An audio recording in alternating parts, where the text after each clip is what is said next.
May buntag ka natong tanan niining unang adlaw nga musulod na sa kita diha sa panahon sa Epipanya lani sa unang simana nato sa ikawalo nga simana no.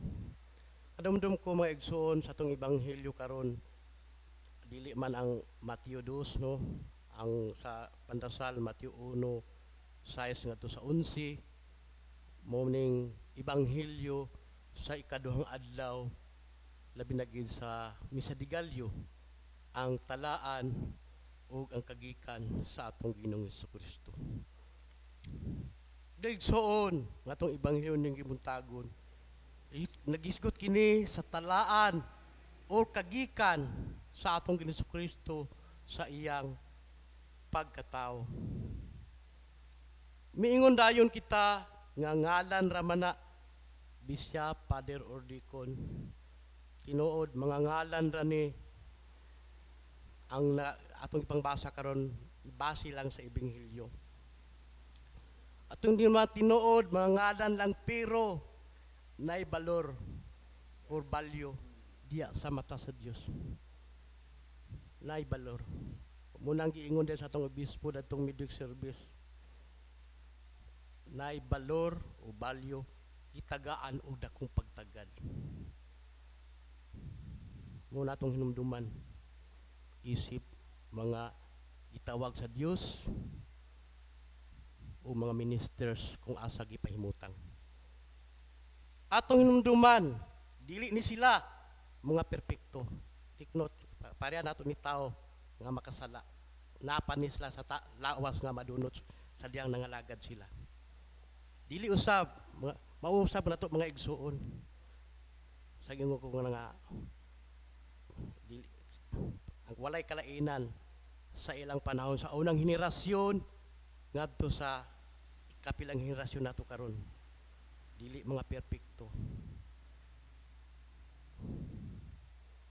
Unsa sila atong hinumduman, unsa sila kamay tuduanon dahil sila mga tawag. Ang atong tubag na ang Diyos rin nasayod o ang ilang mga leader sa unang mapanahon. Makita nato ang ilang nagisgot na siya ang obedience. Sayon kay sortihin ang obedience no. Obedience means sayon kay dawaton na mga pagsulay muabot sa to kinabuhi. Wala ang obedience. It's as pintana ang obedience. Obedience or submission musunod ko nimo. Una, obedience.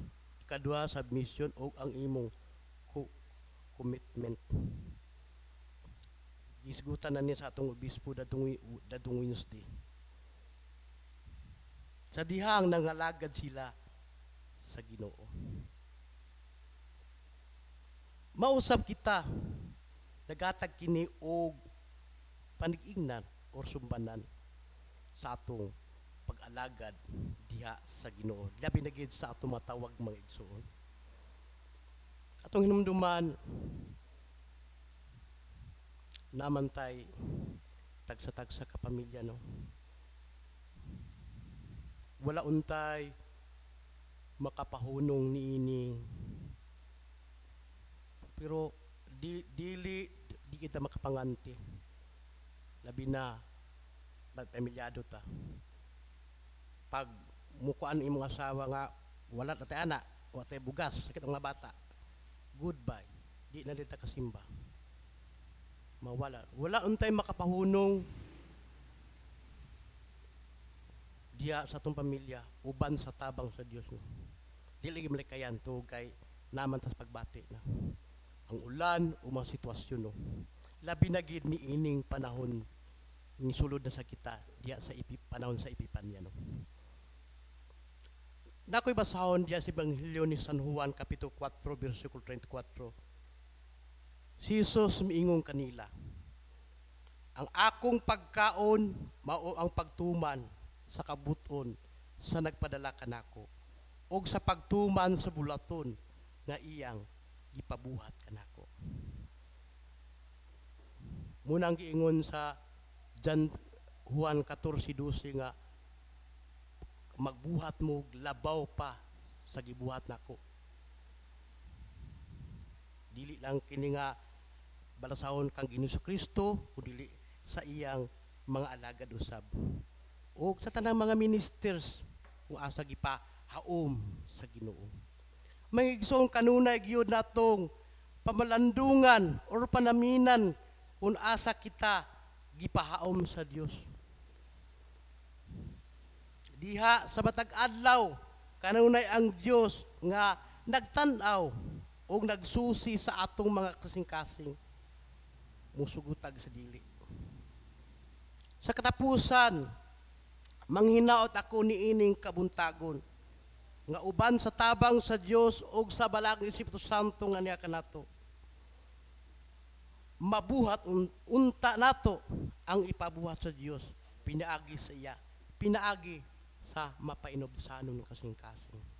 Unsa may giingon diya sa atong ni Salmista David sa iyang salmo responsor ni kabuntagon, no? Dayga ang Ginoo o Jerusalem. Makaingon ba kag dayga Ginoo Jerusalem kung ang imong pagsubmitar o ang imong pag-uwan sa Ginoo kita lay nasayod. Uy ana gid na. Mismo si Salmista David dili perpekto nga tao, nakita niya yang ipakita niya unsa ang pag-alagad diya sa Ginoo. Mo sa usab na atong huptan niini nga nagasugod kita sa diya sa Epipanya, dili lang panahon sa Epipanya kundi sa tanang panahon magapadayon kita nga ang Dios may maya diha sa atong kinabuhi sa matag adlaw. Atong pangayoon diha sa Dios ay matag adlaw mao ang mapainobsanon kasing-kasing ug ang grasya ug ang kaluoy. Wala kitay mahimo kung wala ang Dios diha sa atong kinabuhi magapamuhat siya. Mo atong ebanghelyo gihangyo